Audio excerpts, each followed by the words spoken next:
ಓಂ ಶಾಂತಿ ಭಕ್ತರೇ, ಗೆಳೆಯರೇ, ಮಿತ್ರರೇ, ಅಭಿಮಾನಿಗಳೇ, ನಿಮ್ಮೆಲ್ಲರೂ ಒಳ್ಳೆಯದಾಗಲಿ. ಇಂದ್ರಜಾಲ, ಮಹೇಂದ್ರಜಾಲ, ಯಕ್ಷಿಣಿ ವಿದ್ಯೆ ಇವುಗಳನ್ನು ಸಾಧನೆ ಮಾಡತಕ್ಕಂಥ ಸಾಧಕರು ಏನೇನು ನಿಯಮಗಳನ್ನು ಪಾಲನೆ ಮಾಡಬೇಕು, ಹಾಗೆ ಯಾವ್ಯಾವ ಸ್ಥಳದಲ್ಲಿ ಕುಳಿತು ಜಪ ಮಾಡಬೇಕು, ಯಾವ್ಯಾವ ಕಾಲಮಾನಗಳಲ್ಲಿ ಯಾವ್ಯಾವ ತಿಥಿ, ವಾರ, ನಕ್ಷತ್ರ ಇತ್ಯಾದಿ, ಹಾಗೆ ಯಾವ್ಯಾವ ವನಸ್ಪತಿ ಬೇರುಗಳನ್ನು, ಹೂವುಗಳನ್ನು, ಕಾಯಿಗಳನ್ನು, ಎಲೆಗಳನ್ನು ತಂದು ತಂತ್ರಶಾಸ್ತ್ರಕ್ಕೆ, ತಂತ್ರ ವಿಧಾನಕ್ಕೆ ಅಂದರೆ ಮಂತ್ರಸಿದ್ಧಿ ಮಾಡ್ಕೊಳ್ಳಿಕ್ಕೆ, ಅದು ಇಂದ್ರಜಾಲ, ಮಹೇಂದ್ರಜಾಲ, ಯಕ್ಷಿಣಿ ವಿದ್ಯೆ, ವಶೀಕರಣ ಯಾವುದಾದ್ರೂ ಸರಿ ಮಾಡಿಕೊಳ್ಳಿಕ್ಕೆ ವನಸ್ಪತಿಗಳು, ಬೇರುಗಳು, ಹೂವುಗಳು ಇವೆಲ್ಲ ಬೇಕಾಗುತ್ತೆ. ಜೊತೆಗೆ ಯಾವ ಸ್ಥಳದಲ್ಲಿ ಕೂತ್ಕೋಬೇಕು, ಜೊತೆಗೆ ಎಷ್ಟು ಸಾವಿರ, ಎಷ್ಟು ಲಕ್ಷ, ಯಾವ್ಯಾವ ಮಂತ್ರಗಳನ್ನು ಎಷ್ಟೆಷ್ಟು ಬಾರಿ ಜಪ ಮಾಡಬೇಕು, ಇವೆಲ್ಲವನ್ನು ಈ ಒಂದು ಎಪಿಸೋಡ್, ಈ ಒಂದು ಭಾಗದಲ್ಲಿ ನಾವು ತಿಳ್ಕೊಳ್ಳೋಣ. ಆದಷ್ಟು ನನಗೇನು ಗೊತ್ತಿದೆ ಅದರಲ್ಲಿ ನಾನು ನಿಮ್ಮ ಮುಂದೆ ಇಡ್ತಾಯಿದ್ದೀನಿ. ಇದನ್ನು ನೀವು ಒಂದು ಮಾಹಿತಿಯನ್ನು ನೀವು ತಿಳ್ಕೊಬೋದು. ಮೊದಲೇ ಹೇಳಿದ್ದೀನಿ, ಇಂದ್ರಜಾಲ, ಮಹೇಂದ್ರಜಾಲ, ಯಕ್ಷಿಣಿ, ಅದರಲ್ಲೂ ಮುಕ್ತಿ, ಜೀವನ್ಮುಕ್ತಿ, ಮೋಕ್ಷ ಅದು ಕೂಡ ಇದರಲ್ಲೇ ಬರುತ್ತೆ. ಯಾವ ರೀತಿ ಜಪ ಮಾಡಬೇಕು, ಎಷ್ಟು ಲಕ್ಷ ಯಾವ್ಯಾವ ಮಂತ್ರ ಜಪ ಮಾಡಬೇಕು, ಅಥವಾ ಎಷ್ಟು ಸಾವಿರ ಮಾಡಬೇಕು, ಎಷ್ಟು ಬಾರಿ ಮಾಡಬೇಕು, ಇವೆಲ್ಲ ಭಾಳ ಇಂಪಾರ್ಟೆಂಟ್. ಮತ್ತು ವನಸ್ಪತಿ ವೃಕ್ಷಗಳು, ಅವು ಬೇರುಗಳು, ಎಲೆಗಳು, ಕಾಂಡಗಳು ಇವೆಲ್ಲಿಂದ ತರಬೇಕು, ಇದು ಕೂಡ ಇಂಪಾರ್ಟೆಂಟ್ ಇದೆ. ಮತ್ತು ಯಾವ ವಾರ, ಯಾವ ತಿಥಿ, ಮತ್ತು ಯಾವ ಸ್ಥಳ, ಇದು ಕೂಡ ಇಂಪಾರ್ಟೆಂಟ್ ಇತ್ತು ಅಲ್ವಾ. ಹಾಗೆ ಇವೆಲ್ಲ ಆಯಿತು ಸರಿ, ಆ ವ್ಯಕ್ತಿ ಹೆಂಗಿರಬೇಕು, ಸಾಧನೆ ಮಾಡೋ ವ್ಯಕ್ತಿ ಹೆಂಗಿರಬೇಕು, ಇದು ಕೂಡ ಇಂಪಾರ್ಟೆಂಟ್. ಇವತ್ತು ಒಂದು ಸಿಸ್ಟಮ್, ನಿಯಮ, ನೀತಿ, ನಿಯಮ, ಒಂದು ವಿಧಿ, ಇದನ್ನು ನಾವು ತಿಳ್ಕೊಂಡು ಮೊದಲಿಗೆ ನಾವು ಸಾಧನೆ ಮಾಡತಕ್ಕಂಥ ವ್ಯಕ್ತಿ ಸಾತ್ವಿಕನಾಗಿರಬೇಕು, ಒಳ್ಳೆಯ ವ್ಯಕ್ತಿ ಆಗಿರಬೇಕು. ಮತ್ತು ಈ ಸಾಧನೆ ಮಾಡಬೇಕಾದ್ರೆ ಭಯ ಇರಬಾರ್ದು. ಏನು ಹೇಳಿದ್ನೆ, ಭಯ ಇರಬಾರ್ದು. ಮೊದಲ ನಿರ್ಧಾರ ಮಾಡಬೇಕು, ನಾನು ಸಾಧನೆ ಮಾಡ್ತೀನಿ, ನಾನು ಯಾವುದಕ್ಕೋ ಭಯ ಬೀಳಲ್ಲ, ಕೊನೆಗೆ ನನ್ನ ಪ್ರಾಣ ಹೋದರೂ ಪರವಾಗಿಲ್ಲ, ನಾನು ಸಾಧನೆ ಮಾಡಲಿಕ್ಕೆ ಪ್ರಯತ್ನ ಪಡ್ತೀನಿ, ಬೇಕಾ ಸಾಧನೆನಲ್ಲೇ ನಾನು ಸತ್ತು ಹೋದರೂ ಪರವಾಗಿಲ್ಲ. ಇದು ಒಂದನೇ ನಿರ್ಧಾರ ಮಾಡಬೇಕು. ಎರಡನೇ ನಿರ್ಧಾರ, ನನ್ನ ಆಸ್ತಿ ಪಾಸ್ತಿ ಎಲ್ಲ ಕಳ್ಕೊಂಡ್ರೂ ಪರವಾಗಿಲ್ಲ. ಮೂರನೇ ನಿರ್ಧಾರ, ಮನೆ, ಮಕ್ಕಳು, ಬಂಧು ಬಳಗ, ಮಿತ್ರರು ಎಲ್ಲರನ್ನೂ ಕಳ್ಕೊಂಡ್ರೂ ಪರವಾಗಿಲ್ಲ, ನಾನು ಮಾತ್ರ ಯಾರಿಗೂ ಎದುರಲ್ಲ, ಸಾಧನೆ ಮಾಡ್ತೀನಿ. ಮಧ್ಯದಲ್ಲಿ ಏನೇ ಅಡ್ಡಿ ಆತಂಕಗಳು ಬರಲಿ, ಯಾವುದೇ ಭೂತ ಪ್ರೇತ ಪಿಶಾಚಿಗಳ ಕಾಟ ಬರಲಿ, ಕಷ್ಟಗಳು ಬರಲಿ, ಊಟ ಇರಲಿ ಇಲ್ದವಳಿ, ನೀರು ಇರಲಿ ಇಲ್ದವಳಿ, ನಾನು ಸಾಧನೆ ಮಾಡ್ತೀನಿ. ಈ ರೀತಿ ಒಂದು ಸಂಕಲ್ಪ ಮಾಡ್ಕೋಬೇಕು ಫಸ್ಟ್. ಇದನ್ನು ಸಂಕಲ್ಪ ವಿಧಿ ಅಂತೇಳಿ. ಇಟ್ಟ ಜನ ನಾನು ಹಿಂದೆ ಇಡಲ್ಲ, ಈ ರೀತಿ ನೂರ ಒಂದು ಸಾರಿ ಯೋಚನೆ ಮಾಡಬೇಕು. ಈ ಕೆಲಸಕ್ಕೆ ಕೈ ಹಾಕೋಣವೋ ಬೇಡವೋ, ಈ ಕೆಲಸಕ್ಕೆ ಕೈ ಹಾಕೋಣೋ ಬೇಡವೋ ಅಂತ 101 ಸಾರಿ 101 ಆಂಗಲಗಳಲ್ಲಿ ಯೋಚನೆ ಮಾಡಬೇಕು. ಫೈನಲಾಗಿ ನಾವು ನಿರ್ಧಾರ ಮಾಡ್ಕೊಂಡಿದ್ದೀವಿ, ಜಪ ಮಾಡ್ತೀವಿ, ಇದರಲ್ಲಿ ಸಾಧನೆ ಮಾಡ್ತೀವಿ ಅಂತ ಹೆಜ್ಜೆ ಇಡಬೇಕು. ಅದಕ್ಕೆ ಫಸ್ಟು ಸಾಧನೆ ಮಾಡಬೇಕಾದ್ರೆ ತಿಥಿ, ವಾರ ಇವೆಲ್ಲ ನೋಡಬೇಕು. ಇದರಲ್ಲಿ ಭಾನುವಾರ, ಏನು ಮಂತ್ರಗಳಿಗೆ ಭಾನುವಾರ? ಮಂತ್ರಗಳಲ್ಲಿ ಬೇರೆ ಬೇರೆ ಇದೆ. ವಶೀಕರಣ ಇದೆ, ವಿದ್ವೇಷಣ ಇದೆ.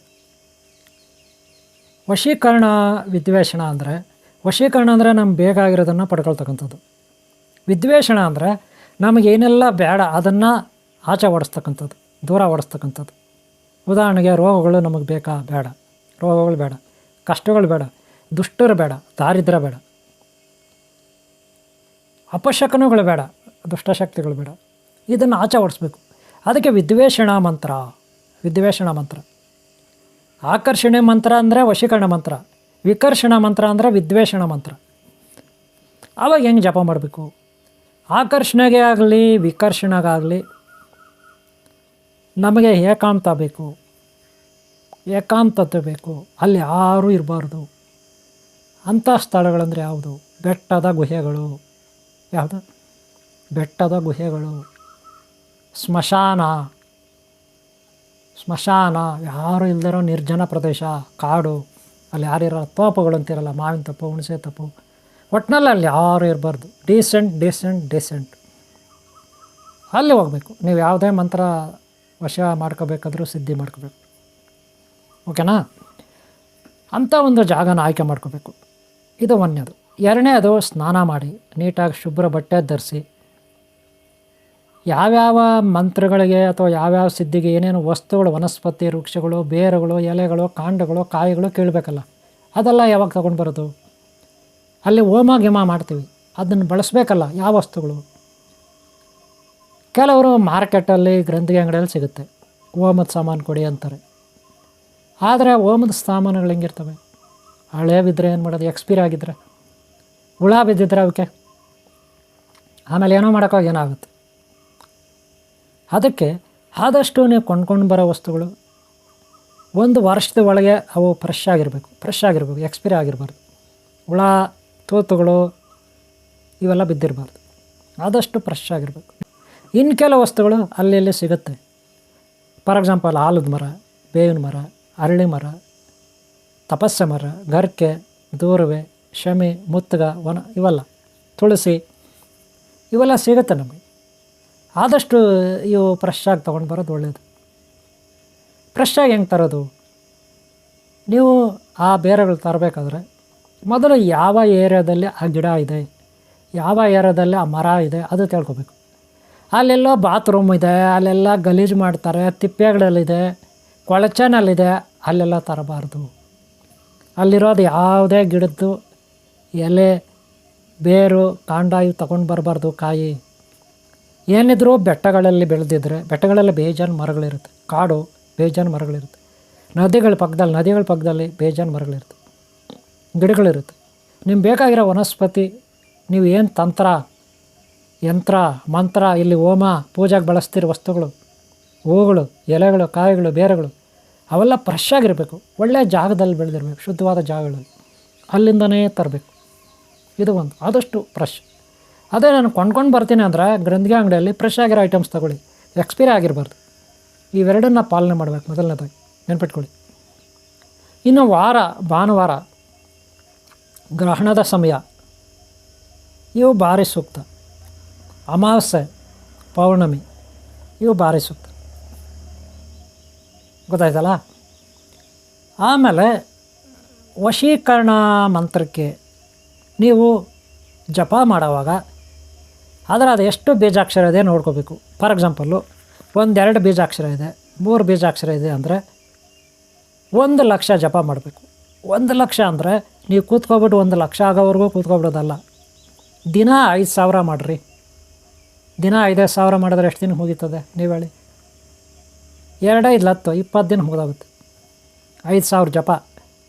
1,000 ಜಪ ಮಾಡೋಕ್ಕೆ ನಿಮಗೆ 20 ನಿಮಿಷ ಬೇಕು. 5,000 ಜಪ ಮಾಡೋಕ್ಕೆ ಎಷ್ಟು ಬೇಕು? ಸುಮಾರು 2.5 ಅವರ್ ಬೇಕು, ಅಥವಾ 1 ಅವರ್ ಬೇಕು. 1.5 ಅವರ್, 1 ಅವರ್ ಅಲ್ವಾ? 20 ನಿಮಿಷ 1,000 ಜಪ ಮಾಡೋಕ್ಕೆ ಆಗಲ್ವಾ? 20 ನಿಮಿಷಕ್ಕೆ 1,000 ಜಪ ಮಾಡೋಕ್ಕೆ ಆಗುತ್ತೆ. 5,000 ಅಂದರೆ ಬೆಳಗ್ಗೆ ಒಂದು ಸಾರಿ ಕೂತ್ಕೊಳ್ಳಿ, 20,000 ಮುಗಿದೋಗುತ್ತೆ. 20 ನಿಮಿಷ ಕೂತ್ಕೊಂಡ್ರೆ 5,000 1,000 ಮುಗಿದೋಗುತ್ತೆ. ಬೆಳಗ್ಗೆ 20 ನಿಮಿಷ ಕೂತ್ಕೊಂಡ್ರೆ ಆಮೇಲೆ ತಿಂಡಿ ಗಿಂಡಿ ಮಾಡಿ ಆಮೇಲೆ ಒಂದು 10 ಗಂಟೆ ಕೂತ್ಕೊಳ್ಳಿ, ಆವಾಗ 1,000 ಜಪ ಮಾಡಿ. ಆಮೇಲೆ ಮಧ್ಯಾಹ್ನ 1,000 ಜಪ ಮಾಡಿ, ಮತ್ತು ಸಂಜೆ 1,000 ಮಾಡಿ, ರಾತ್ರಿಗೆ 1,000 ಮಾಡಿ. ಆದಷ್ಟು ಮಂತ್ರಗಳು, ವಶೀಕರಣ, ವಿದ್ವೇಷಣ ಮಂತ್ರಗಳು ರಾತ್ರಿ ಹೊತ್ತೇ ಮಾಡಬೇಕು. ಅದರಲ್ಲೂ ಸ್ಮಶಾನದಲ್ಲಿ ಕೂತು ಮಾಡಬೇಕು, ಅಥವಾ ಬೆಟ್ಟಗಳಲ್ಲಿ ಕೂತು ಮಾಡಬೇಕು. ಭಾಳ ಬಂಗಲೆಗಳಂದರೆ ಅಲ್ಲಿ ಗಲೀಜಿರಬಾರ್ದು, ಭಾಳ ಪ್ರಶಾಂತವಾಗಿರೋ ಏರಿಯಾ, ದೇವಸ್ಥಾನಗಳು ಅಲ್ಲಿ ವಶೀಕರಣ ವಿದ್ವೇಷಣಕ್ಕೆ ಅಲ್ಲಿ ಕೂತು ಮಾಡಬೇಕು. ಸ್ವಲ್ಪ ಇದಾಕೋಬೇಕು. ಹೋಮ ಚಿಕ್ಕದಾಗಿ ಒಂದು ಹೋಮ ಕುಂಡ ರೆಡಿ ಮಾಡ್ಕೊಳ್ಳಿ. ಅದರಲ್ಲಿ ಏನೇನು ಬೇಕೋ ಐಟಮ್ಸ್ ಎಲ್ಲ ಇರುತ್ತೆ. ಹೋಮಕ್ಕೆ ಏನೇನು ಬೇಕೋ ಬೇರುಗಳು, ರೆಂಬೆಗಳು, ಕೊಂಬೆಗಳು, ಹೂವು, ಗರಿಕೆ, ದೂರ್ವೆ, ಶಮಿ, ಆವಾಗಲೇ ಹೇಳಿದ್ನಲ್ಲ, ಅವೆಲ್ಲ ಇಟ್ಕೋಬೇಕು. ಅಲ್ಲಿ ಹೋಮ ಮಾಡ್ಕೋಬೇಕು. ನೀವೊಬ್ಬರೇ ವಶೀಕರಣಕ್ಕೆ ಬಾಯಿ ಬಿಟ್ಟು ಹೇಳ್ಕೋಬೇಕು. ಇದನ್ನು ವಾಚಕ ಮಂತ್ರ, ವಾಚಕ ಶಬ್ದ, ವಾಚಕ ಮಂತ್ರ. ಮಂತ್ರಗಳಲ್ಲಿ 3 ವಿಧ ಇರುತ್ತೆ. ಒಂದು ವಾಚಕ, ಒಂದು ಉಪಾಂಶು, ಒಂದು ಮಾನಸಿಕ ಅಂತ 3 ಮಂತ್ರ ಇರುತ್ತೆ. ಇವಾಗ ನೀವು ವಾಚಕ ಯಾವುದಕ್ಕೆ? ವಶೀಕರಣಕ್ಕೆ ವಾಚಕ.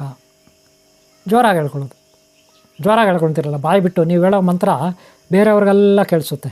ಆ ಥರ ನೀವು ಹೇಳೋ ಮಂತ್ರ ಅಲ್ಲಿರೋ ಬೆಟ್ಟಗಳು, ಗುಡ್ಡಗಳು, ಗ್ರಹಗಳು, ನಕ್ಷತ್ರಗಳು ಎಲ್ಲಕ್ಕೂ ಹೋಗಿ ಬೀಳುತ್ತೆ, ಮತ್ತೆ ರಿಪ್ಲೈ ಆಗುತ್ತೆ, ವಾಪಸ್ ಬರುತ್ತೆ. ಆ ರೀತಿ ಹೇಳ್ತಾ, ಆ ರೀತಿ ವಾಪಸ್ ಬರ್ತಾ, ಆ ರೀತಿ ಹೇಳ್ತಾ ವಾಪಸ್ ಬರ್ತಾ ನೀವು ಯಾವ ಮಂತ್ರ ಹೇಳ್ತೀರಿ ಅವಾಗ ಆ ದೇವತಾ ಬಂದು ನಿಮ್ಮ ಮುಂದೆ ನಿಂತ್ಕೊಬಿಡುತ್ತೆ. ಆ ದೇವತಾ ಬಂದು ನಿಮ್ಮ ಮುಂದೆ ನಿಂತ್ಕೊಬಿಡುತ್ತೆ. ಆದರೆ 3 ಅಕ್ಷರ ಬೀಜಾಕ್ಷರ ಮಂತ್ರ ಇದ್ದರೆ 1 ಲಕ್ಷ ಜಪ ಮಾಡಬೇಕು. ಎಷ್ಟು ದಿನ ಆಗುತ್ತೆ? ಒಂದು ದಿನಕ್ಕೆ 5,000 ಮಾಡ್ತೀರ. 1 ಲಕ್ಷಕ್ಕೆ ಎಷ್ಟು ದಿನ ಬೇಕು ಲೆಕ್ಕ ಮಾಡ್ಕೊಳ್ಳಿ. ಅದೇ 6 ಅಕ್ಷರ ಇದ್ದರೆ ಬೀಜಾಕ್ಷರಗಳು, 6 ಅಕ್ಷರ ಮಂತ್ರ ಇದ್ದರೆ ಅದಕ್ಕೆ ನೀವು 2 ಲಕ್ಷ ಮಾಡಬೇಕು. ಅದೇ 8 ಇದ್ದರೆ 3 ಲಕ್ಷ ಮಾಡಬೇಕು. ದಿನಕ್ಕೆ 5,000 ಮಾಡಿ ಸಾಕು. 1 ತಿಂಗಳು 2 ತಿಂಗಳಲ್ಲಿ ಸಿದ್ಧಿ ಆಗುತ್ತೆ. ಆದರೆ ಸಿದ್ಧಿ ಆಗಿದೆ ಅಂತ ಹೆಂಗೆ ಗೊತ್ತಾಗುತ್ತೆ? ನಾನು ಹೇಳ್ತೀನಿ, ಆಮೇಲೆ ಹೇಳ್ತೀನಿ. ನೀವು ಸಿದ್ಧಿ ಪಡ್ಕೊಳೋದು ಹಿಂಗೆ ಮೊದಲು ನೋಡೋಣ, ಆಮೇಲೆ ಸಿದ್ಧಿ ಆದಮೇಲೆ ಹೆಂಗೆ ಅದನ್ನು ಪರೀಕ್ಷೆ ಮಾಡೋದು ಆಮೇಲೆ ನೋಡೋಣ. ಇವಾಗ ಈ ಮಂತ್ರಗಳು ಇಷ್ಟಿಷ್ಟು ಲಕ್ಷ ಒಂದೇ ಸಾರಿ ಆಗಲ್ಲ. ಅದಕ್ಕೆ ನಾನು ಹೇಳಿದ್ದು, 1 ಸಾರಿ ಕೂತ್ಕೊಂಡ್ರೆ 1,000 ಅಷ್ಟೇ. ಏನು ಭಯ ಬಿಡಬೇಡಿ.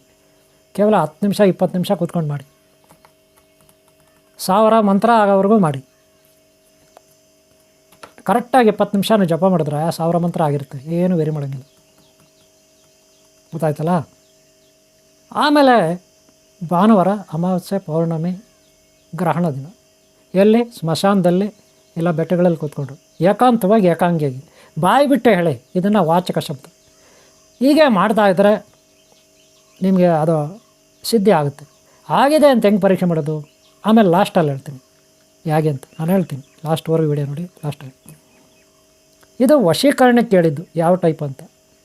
ಇನ್ನು ಬೇರೆ ಧನ ಪ್ರಾಪ್ತಿ, ಐಶ್ವರ್ಯ ಪ್ರಾಪ್ತಿ, ಯಕ್ಷಿಣಿ, ಐಶ್ವರ್ಯ ಇತ್ಯಾದಿಗೇನು ಮಂತ್ರ ನಿಮಗೆ ಮಾತ್ರ ಕೇಳಿಸ್ಬೇಕು. ನಿಮಗೆ ಮಾತ್ರ ಅಂದರೆ ನೀವು ಬಾಯಿಂದ ಹೇಳಿದ್ರೆ ನಿಮ್ಮ ಕಿವಿಗೆ ಮಾತ್ರ ಕೇಳಿಸ್ಬೇಕು, ಅದು ಬೇರೆಯವ್ರಿಗೆ ಕೇಳಿಸ್ಬಾರ್ದು.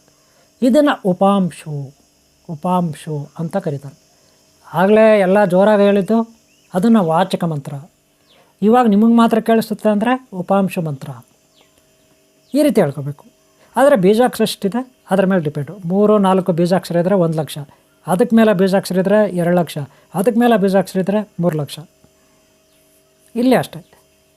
ಆದರೆ ಇದು ಅಷ್ಟೇ ಏಕಾಂತ ಸ್ಮಶಾನ, ಬೆಟ್ಟ ಗುಡ್ಡ ಅಥವಾ ದೇವಸ್ಥಾನ ಯಾವುದನ್ನು ಆಡೋದು.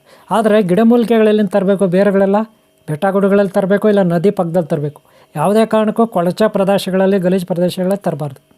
ಮತ್ತು ಅಂಗಡಿಯಿಂದ ತಂದರೆ ಎಕ್ಸ್ಪೈರ್ ಆಗಿರೋ ಪದಾರ್ಥ ತರಬಾರ್ದು. ಅದೇನೇ ಆಗಿರಲಿ, ದವಸ ಧಾನ್ಯ ಇನ್ನೊಂದು ಮತ್ತು. ಓಕೆನಾ? ಇದು ಜಪ ತಪ ಆ ರೀತಿ ಮಾಡಬೇಕು. ಓಕೆನಾ? ಇದು ಅಷ್ಟೇ. ಅಮಾವಾಸ್ಯೆ, ಪೌರ್ಣಮಿ, ಭಾನುವಾರ, ಮಂಗಳವಾರ, ಶುಕ್ರವಾರ ಯಾವುದು ಈ ಧನ, ಯಕ್ಷಿಣಿ ಇವಕ್ಕೆಲ್ಲ. ಓಕೆನಾ? ಇದು 2ನೇದು. 3ನೇದು ಏನು? ಮೋಕ್ಷಕ್ಕಾಗಿ ನಾವು ಮಾನಸಿಕ ಜಪ, ಮೌನವಾಗಿ ಮನಸ್ಸಿನಲ್ಲೇ ಹೇಳ್ಕೊಳ್ಳೋದು. ಇವೆಲ್ಲ ಮಂತ್ರಗಳಿಗಿಂತೂ ಶ್ರೇಷ್ಠ ಮಾರ್ಗ ಅಂದರೆ ಇದೆ. ಇದರಿಂದ ನಾವು ಆತ್ಮಶಾಂತಿ ಸಿಗುತ್ತೆ, ಜ್ಞಾನ ಲಭಿಸುತ್ತೆ, ಜೀವನ್ಮುಕ್ತಿ ಲಭಿಸುತ್ತೆ, ಮೋಕ್ಷ ಲಭಿಸುತ್ತೆ, ಶತ್ರುಬಾಧೆಯಿಂದ ಮುಕ್ತ ಆಗ್ತೀವಿ, ರೋಗಗಳಿಂದ ಮುಕ್ತರಾಗ್ತೀರಿ, ಜಂಜಾಟಗಳಿಂದ ಮುಕ್ತರಾಗ್ತೀರಿ, ಗೊಂದಲಗಳಿಂದ ಮುಕ್ತರಾಗ್ತೀರಿ. ಇದು ಮನಸ್ಸಿನಲ್ಲೇ ಜಪ ಮಾಡಬೇಕು. ಇದು ಕೂಡ ಏಕಾಂತತೆ ಇರಬೇಕು. ನೀವು ಮಶಾನದಲ್ಲಿ ಕೂತ್ಕೊಳ್ಳಿ, ದೇವಸ್ಥಾನದ ಹತ್ರ ಕೂತ್ಕೊಳ್ಳಿ, ಬೆಟ್ಟದಲ್ಲಿ ಕೂತ್ಕೊಳ್ಳಿ, ಏಕಾಂತತೆ. ಇದರಿಂದ ನಿಮಗೆ ವಿದ್ಯೆ, ಜ್ಞಾನ ಇವೆಲ್ಲ ಲಭಿಸುತ್ತೆ. ಇದು ಮಾನಸಿಕ ಜಪ. ಇದು ಅಮಾವಾಸ್ಯೆ, ಪೌರ್ಣಮಿ ಅಥವಾ ಹಬ್ಬಗಳಲ್ಲಿ, ಗ್ರಹಣಗಳಲ್ಲಿ ಮಾಡ್ಬೋದು. ಆದರೆ ಮಾನಸಿಕ, ಬಾಯಿ ಬಿಟ್ಟು ಮಾತಾಡಬಾರ್ದು, ಹೇಳ್ಬಾರ್ದು ಮಂತ್ರ. ಇಷ್ಟು ಮಂತ್ರಗಳು. ಅಂದರೆ ವಾಚಕ ಅಂದರೆ ಬಾಯಿ ಬಿಟ್ಟು ಹೇಳೋದು, ಉಪಾಂಶ ಅಂದರೆ ನಿಮಗೆ ಮಾತ್ರ ಕೇಳಿಸೋದು, ಮಾನಸಿಕ ಅಂದರೆ ಯಾರಿಗೂ ಕೇಳಿಸಲ್ಲ, ನೀವು ಒಬ್ಬರೇ ಮನಸ್ಸಿನಲ್ಲಿ. ಇದು ಶ್ರೇಷ್ಠ. ಗೊತ್ತಾಯ್ತಲ್ಲ? ನಾನು ಮೊದಲೇ ಹೇಳಿದೆ, ವಾಚಕ ಎಲ್ಲರಿಗೂ ಕೇಳಿಸುತ್ತಲ್ಲ, ಅದೇನಕ್ಕೆ?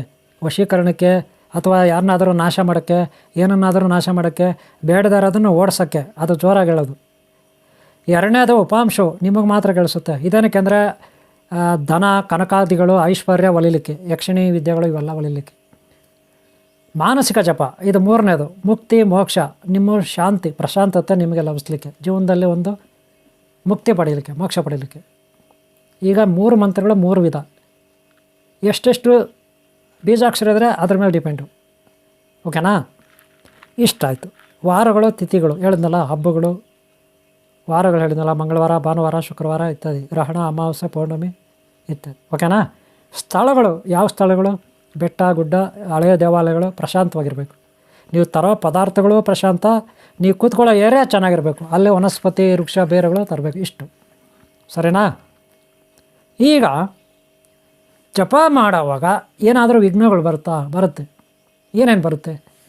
ಈಗ ನಿಮಗೆ ಯಾರಾದರೂ ಅಕ್ಕಪಕ್ಕ ಇರೋರು, ನಿಮ್ಗೆ ಆಗದವರು, ಶತ್ರುಗಳು ನಿಮಗೆ ತೊಂದರೆ ಮಾಡಲಿಕ್ಕೆ ಬರ್ಬೋದು. ಮೊದಲನೇದು ಮನುಷ್ಯರಿಗೆ ತೊಂದರೆ ಮಾಡೋದು, ಅಥವಾ ಪ್ರಾಣಿಗಳು ದಾಳಿ ಮಾಡೋದು, ಇದು ಮೊದಲನೇದು.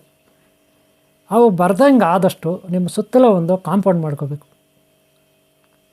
ಯಾರನ್ನ ಅದ್ರ ಜೊತೆಗೆ ಇಟ್ಕೋಬೇಕು, ಇಲ್ಲ ಸುತ್ತಲೂ ಒಂದು ಕಾಂಪೌಂಡ್ ಮಾಡ್ಕೋಬೇಕು. ಏನಾದರೂ ಕಟ್ತಿರಲ್ಲ ಕಾಂಪೌಂಡು, ಮರದ್ರಲ್ಲೋ ಬೆದರ ದಬ್ಬೆಗಳಲ್ಲೋ ಅಥವಾ ಮುಳ್ಳು ಕಂಬಿನೋ, ಅದೇನೋ ಹೇಳ್ತಾರಲ್ಲ, ಮುಳ್ಳು ಕಂಬಿ ಹಾಕ್ತಾರಲ್ಲ, ಕೂಸಾವಣಿ, ಆ ಥರ ಯಾರೋ ಒಳಗೆ ಪ್ರಾಣಿಗಳು ಬರ್ದಂಗೆ ನೋಡ್ಕೋಬೇಕು.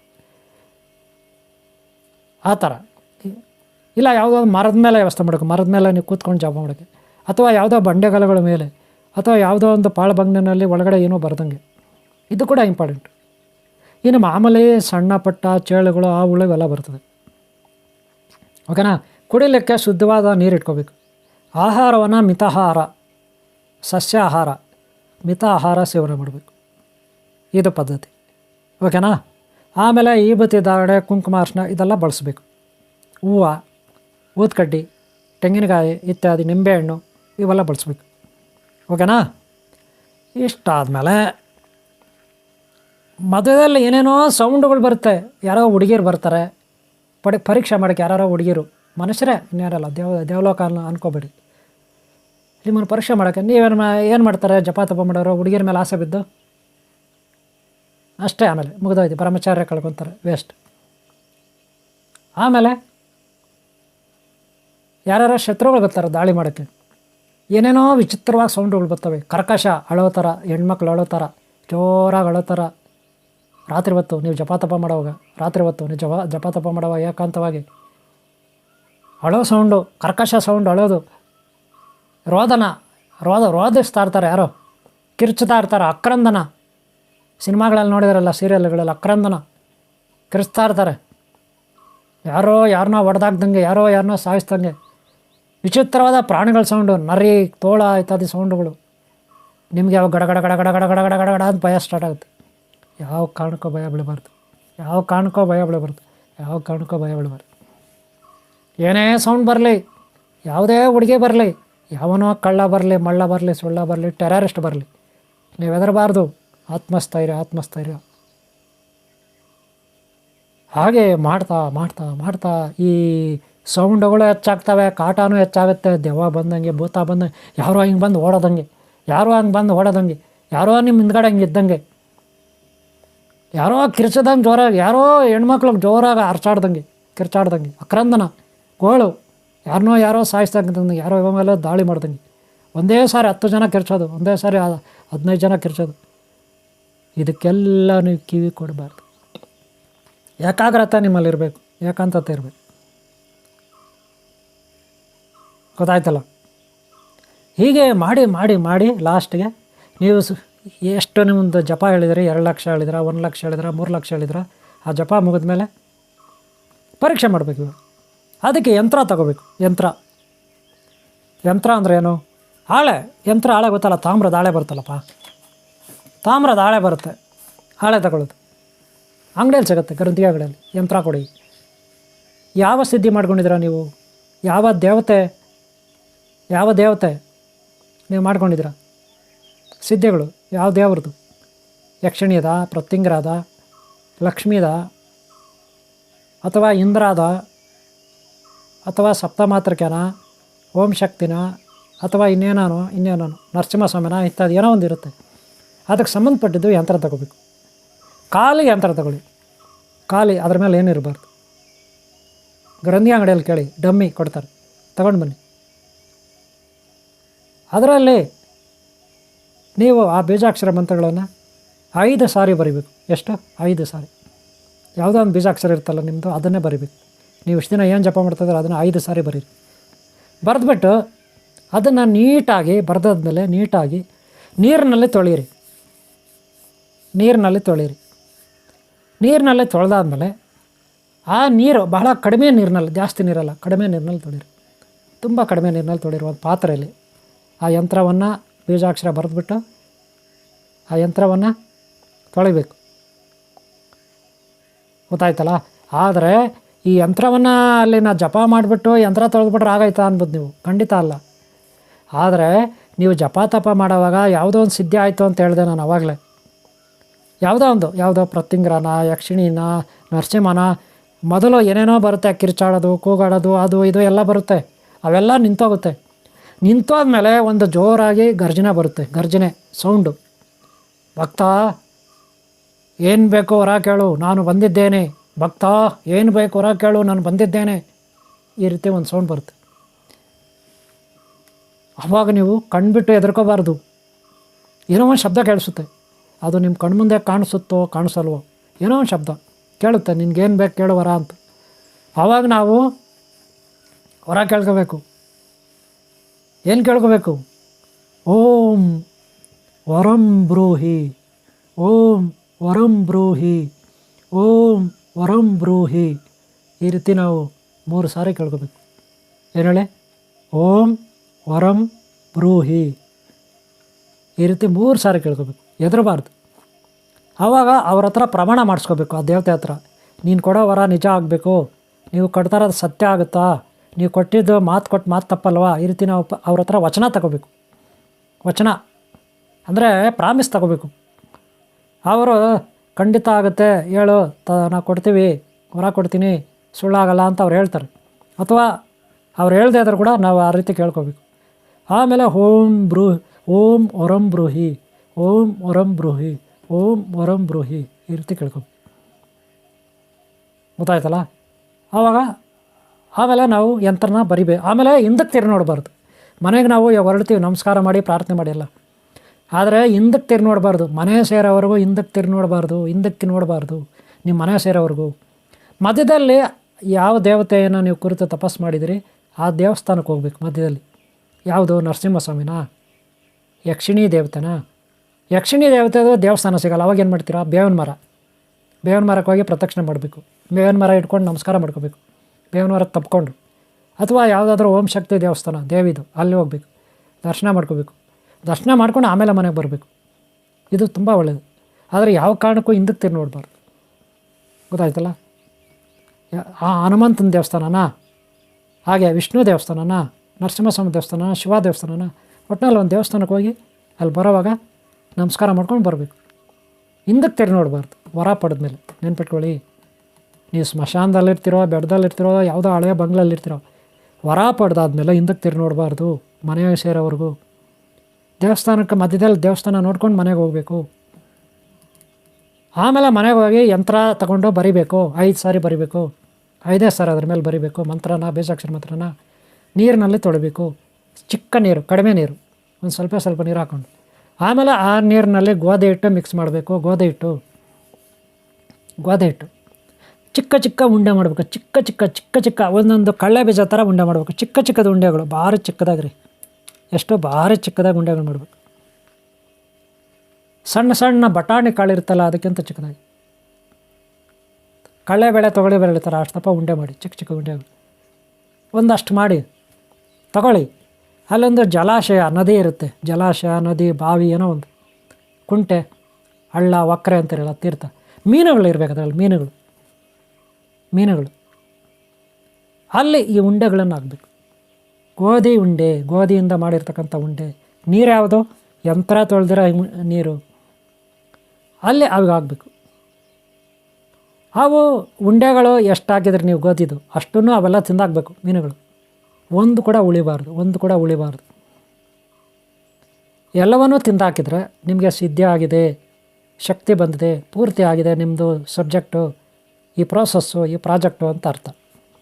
ಒಂದು ವೇಳೆ ಒಂದೇ ಒಂದು ಉಂಡೆ ಉಳಿದ್ಬಿಡ್ತು ಅನ್ಕೊ, ಒಂದೇ ಒಂದು ಉಂಡೆ ಉಳಿದ್ಬಿಡ್ದು ತಿನ್ನಲಿಲ್ಲವು ಅಂತ ಇಟ್ಕೊಳ್ಳಿ, ಅಲ್ಲೇ ಬಿಟ್ಬಿಟ್ಟು ಅವು ಯಾವ ತಿನ್ನಲಿಲ್ಲ. ಒಂದೇ ಒಂದು ಗೋಧಿದು ಉಂಡೆ ಉಳಿದೋಯ್ತು, ಯಾವ ತಿನ್ನಲಿಲ್ಲ. ಅವಾಗ ಏನು ಮಾಡ್ತೀರಾ? ಅಲ್ಲಿಗೆ ಇನ್ನೂ ನಿಮಗೆ ಪಕ್ಕಾ ಸಿದ್ಧಿ ಆಗಿಲ್ಲ. ಮತ್ತೆ ವಾಪಸ್ ಬರಬೇಕು, ಮತ್ತೆ ಬೇರೆ ಯಂತ್ರ ತೊಗೋಬೇಕು, ಬೇರೆ ಯಂತ್ರ ತೊಗೊಂಡು ಮತ್ತೆ 5 ಸಾರಿ ಬರಬೇಕು, ಮತ್ತೆ ತೊಳಿಬೇಕು, ಮತ್ತೆ ಉಂಡೆಗಳು ಮಾಡಬೇಕು, ಮತ್ತೆ ತಗೊಂಡೋಗಿ ನೀರಲ್ಲಿ ಹಾಕಬೇಕು. ಅವೆಲ್ಲ ತಿಂತಾವ ನೋಡ್ಕೋಬೇಕು. ಮೀನುಗಳೆಲ್ಲ ತಿಂದಾದರೆ ಇವೊಂದು ಉಳಿಲಿಲ್ಲ ಅಂದರೆ ನೀವು ಇವತ್ತಿಂದ ಸಿದ್ಧಿ ಆಗಿದೆ ಅಂತ. ಆಮೇಲೆ ನಿಮ್ಮ ಹತ್ರ ಯಾರೇ ಭಕ್ತರು ಬರಲಿ, ಯಂತ್ರ ಬರೀರಿ, ರೌಂಡಾಗಿ ಸುತ್ತಿ ಕೊಳಪೆ ಇರುತ್ತೆ. ಅದೇ ಯಂತ್ರ ಖಾಲಿದು ಗ್ರಂಥಿಗೆ ಅಂಗಡಿಯಲ್ಲಿ ಸಿಗ್ತವೆ ಯಂತ್ರಗಳು ಖಾಲಿವು, ಡಮ್ಮಿ ಪೈಪ್ಗಳು, ಅದರೊಳಗಡೆ ಸೇರಿಸಿ ಮುಚ್ಚಳ ಹಾಕಿ ಮಂತ್ರ ಇದು ಮಾಡಿ ಪಠನೆ ಮಾಡಿ ಅವ್ರ ಹತ್ರ ಗುರುದಕ್ಷಿಣೆ ತಗೊಂಡೇ ಕೊಡಬೇಕು. ಯಂತ್ರಕ್ಕೆ ದಕ್ಷಿಣೆ ತಗೊಂಡೇ ಕೊಡಬೇಕು, ಹಂಗೆ ಕೊಡಬಾರ್ದು. ತಗೊಳ್ಳೋರು ಹಂಗೆ ತೊಗೋಬಾರ್ದು. ನಿಮ್ಮ ಹತ್ರ ಬರ್ತಾರಲ್ಲ ಕಷ್ಟ ಅಂತ, ವಶೀಕರಣಕ್ಕೋ, ವಿದ್ವೇಷಣಕ್ಕೋ, ಆರೋಗ್ಯಕ್ಕೋ, ಧನ ಅಭಿವೃದ್ಧಿಗೆ ಅಥವಾ ಇನ್ನೇನಕ್ಕೋ, ಇದು ಇಷ್ಟು ಮಾಡಬೇಕು. ಇಲ್ಲಿಂದ ನಿಮ್ಮದು ಶುರುವಾಗುತ್ತೆ ಕಾರ್ಯಾರಂಭ.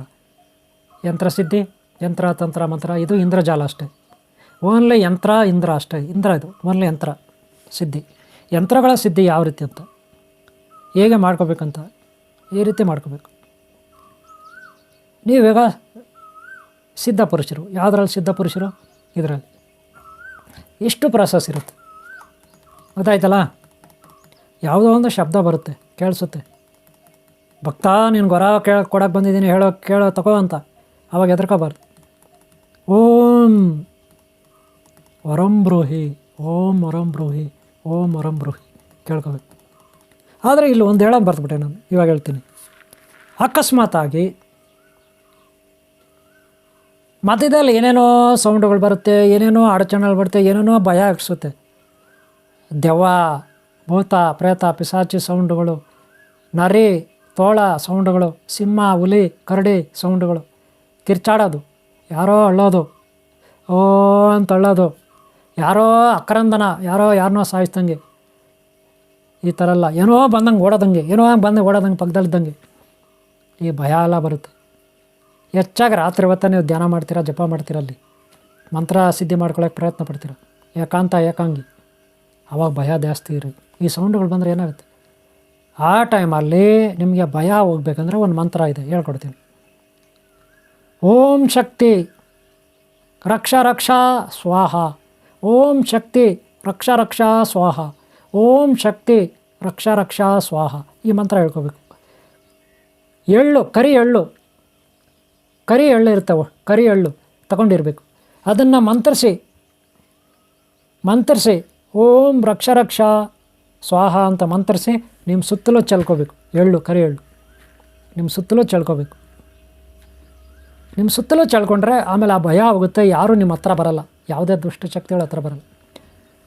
ಇದನ್ನು ನಾವು ನಿಮ್ಮ ರಕ್ಷಣೆಗೆ ಹೇಳ್ಕೊಡ್ತಾರ ಮಂತ್ರ. ಇದು ಒಂದು ಮೆಥಡ್. ಹೆಂಗಪ್ಪ ನಾವು ಅಲ್ಲಿ ಸಾಧಿಸೋದು? ಇಷ್ಟೆಲ್ಲ ಹೇಳ್ಬಿಡ್ರಿ ಇವರು. ಸ್ಮಶಾನದಲ್ಲೋ, ಬೆಟ್ಟದ ಮೇಲೋ, ಗುಟ್ಟದಲ್ಲೋ, ಅದು ರಾತ್ರಿ ಹೊತ್ತು ಹೇಳ್ತಾರೆ ಇವರು. ಅಮಾವಾಸ್ಯ ದಿನ ಹೇಳ್ತಾರೆ, ಗ್ರಹಣ ದಿನ ಹೇಳ್ತಾರೆ, ಪೌರ್ಣಮ ದಿನ ಹೇಳ್ತಾರಲ್ಲ, ಭಾನುವಾರ ಹೇಳ್ತಾರಲ್ಲ, ಅದು ಹೆಂಗಪ್ಪ ಅಂತ ಭಯ ಬೀಳ್ತಾರಲ್ಲ. ಓಂ ಶಕ್ತಿ ರಕ್ಷಾ ಸ್ವಾಹ ಕರಿ ಎಳ್ಳು ತಗೊಂಡು ನಿಮ್ಮ ಸುತ್ತಲೂ ಹಾಕ್ಕೊಳ್ಳಿ, ಅಭಿಮಂತ್ರಿಸಿ. ಓಕೆನಾ? ಅಲ್ಲಿಗೆ ಪ್ರಾಸೆಸ್ ಕಂಪ್ಲೀಟ್ ಆಯಿತು. ಈ ಸಬ್ಜೆಕ್ಟು, ಈ ವಿಡಿಯೋ ನಿಮ್ಗೆ ಇಷ್ಟ ಆಗಿದರೆ ಒಂದು ಲೈಕ್ ಮಾಡಿ. ಬೀಜಾಕ್ಷರ ಮಂತ್ರ ಆದಷ್ಟು ಗುರುಗಳ ಹತ್ರ ತಗೊಳ್ಳಿ, ಪುಕ್ಕಟೆ ಗುರುಗಳ ಹತ್ರ ತಗೋಬೇಡಿ. ಬೀಜಾಕ್ಷರ ಮಂತ್ರ ಗುರುದಕ್ಷಿಣೆ ಹಾಕಿ ತಗೊಳ್ಳಿ, ಗೊತ್ತಾಯ್ತಲ್ಲ? ಏನಾದರೂ ನೀವು ನನ್ನ ಹತ್ರ ಹೇಳಬೇಕಂದ್ರೆ ನಾನು ವಾಟ್ಸಪ್ ನಂಬರ್ ತೊಗೊಂಡು ಹೇಳಿ. ವಿದ್ಯೆ ಕಲಿಯಿರಿ, ನಿಮ್ಮ ರಕ್ಷಣೆಗೆ, ಬೇರೆಯವ್ರ ರಕ್ಷಣೆಗೆ, ಕಷ್ಟಗಳ ನಿವಾರಣೆಗೆ. ಇವರ ಯೂಟ್ಯೂಬಲ್ಲಿ ಎಲ್ಲ ನಾನು ಇನ್ನೂ ರಾಶಿಗಳು ಹೇಳೋಕ್ಕಾಗಲ್ಲ. ನಾನು ಕೈಲಾದ ಮಟ್ಟಿಗೆ ನಾನು ಹೇಳಿದ್ದೀನಿ, ನಾನು ಏನು ತಿಳ್ಕೊಂಡಿದ್ದೀನಿ ಅದು. ಹಾಗೆ ನಾನು ಏನು ಸಾಧಿಸಿದ್ದೀನಿ ಅದೆಲ್ಲ ನಮ್ಮಲ್ಲಿರುತ್ತೆ. ಅದು ಪ್ರದರ್ಶನ ಮಾಡೋಕ್ಕಾಗಲ್ಲ, ಪಬ್ಲಿಕಲ್ಲಿ ಪ್ರದರ್ಶನ ಮಾಡಬಾರ್ದು. ಅದು ಅತಿರೇಕ ಆಗುತ್ತೆ, ದುಸ್ಸಾಹಸ ಆಗುತ್ತೆ. ಆನ್ಲೈನ್ ಕ್ಲಾಸಸ್ ಇರುತ್ತಲ್ಲಿ, ಕಲಿತಾ ಇದ್ದಾರೆ. ಮುಕ್ತಿ, ಜೀವನ್ಮುಕ್ತಿ, ಆರೋಗ್ಯ, ಸಂತೋಷಕ್ಕಾಗಿ, ಮೋಕ್ಷಕ್ಕಾಗಿ. ಇಷ್ಟ ಆದರೆ ಸೇರ್ಕೊಳ್ಳಿ, ಇಲ್ಲ ನೀವು ಪ್ರಯತ್ನ ಪಟ್ಕೊಳ್ಳಿ, ನಿಮ್ಮಿಷ್ಟ. ಈ ರೀತಿ ನಾನು ಒಂದೊಂದು ಪಾರ್ಟ್ ನಿಮಗೋಸ್ಕರ ನಾನು ವಿಡಿಯೋ ಶೇರ್ ಮಾಡ್ತೀನಿ. ಮಾಡಿ ನಿಮ್ಮ ಪ್ರೋತ್ಸಾಹ ಇದ್ದರೆ ಇನ್ನೂ ಮತ್ತೆ ವೀಡಿಯೋ ಮಾಡಲಿಕ್ಕೆ ಅನುಕೂಲ ಆಗುತ್ತೆ. ಲೈಕ್ ಮಾಡೋದು ಮರಿಬೇಡಿ, ಸಬ್ಸ್ಕ್ರೈಬ್ ಆಗಿಲ್ಲ ಅಂದ್ರೆ ಹಾಕ್ಕೊಳ್ಳಿ. ಹಾಗೆ ಹಿಂದಿನ ವೀಡಿಯೋಗಳು ನಂದಿದೆ, ಜಪ ತಪ ಧ್ಯಾನ ಎಲ್ಲ, ಅವೆಲ್ಲ ತಪ್ಪದೆ ನೋಡಿ. ತುಂಬ ವೀಡಿಯೋಗಳಿದೆ ನೋಡಿ, ಜ್ಞಾನ ಬರುತ್ತೆ, ನಿಮ್ಗೆ ಸಪೋರ್ಟ್ ಆಗುತ್ತೆ. ನೀವು ಯಶಸ್ಸನ್ನು ಕಾಣಲಿಕ್ಕೆ ಸಾಧಿಸ್ಲಿಕ್ಕೆ ಸಪೋರ್ಟ್ ಆಗುತ್ತೆ. ಯಕ್ಷಿಣಿದಾದರೂ ಕಲ್ಕೊಳ್ಳಿ, ಪ್ರತಿಂಗರಾದರೂ ಕೇಳ್ಕೊಳ್ಳಿ, ಯಾವುದೇ ಸಿದ್ಧಿ ಮಾಡ್ಕೊಳ್ಳಿ, ಆದರೆ ಎಲ್ಲವೂ ಸಾತ್ವಿಕವಾಗಿರಲಿ, ಸನ್ಮಾರ್ಗದಲ್ಲಿರಲಿ. ನೀವು ಸಚ್ಚಾರಿತ್ರವಂತರಾಗಬೇಕಂದ್ರೆ ಸನ್ಮಾರ್ಗದಲ್ಲಿ ಹೋಗಿ, ಓಕೆನಾ? ಇಷ್ಟು ಹೇಳ್ತಾ ವಿಡಿಯೋ ಮುಗಿಸ್ತಾ ಇದ್ದೀನಿ. ಒಂದು ಲೈಕ್ ಮಾಡೋದು ಮರಬೇಡಿ, ಸಬ್ಸ್ಕ್ರೈಬ್ ಆಗಿಲ್ಲ ಹಾಕ್ಕೊಳ್ಳಿ. ಮುಂದಿನ ವಿಡಿಯೋಗಳು ನೋಡಿ. ಓಂ ಶಾಂತಿ, ಓಂ ಶಾಂತಿ, ಓಂ ಶಾಂತಿ, ಓಂ ಶಾಂತಿ.